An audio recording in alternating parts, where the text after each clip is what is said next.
అదే నేను బుక్ చేసుకుంటా వస్తాను.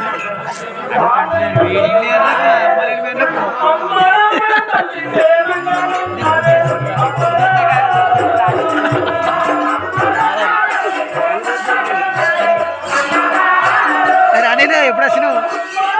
అనిల్ అమ్మది గారు ఎక్సలెంట్ దుంకినా ఏమన్నా చెప్పుకుంటా? అమ్మది గారు నేను మంచి దుంకిన అప్పటికి ఇప్పటికి. అమ్మది గారు వస్తాడు మళ్ళా పోదాం లోపలికి. ఇప్పుడు ఆయన పెట్టి పెట్టిస్తాడు చూడు, కొడతాడు పరశురాములు కొడతాడు దొంగరాడల్లా కొడతాడు పెట్టి పెడతాడు.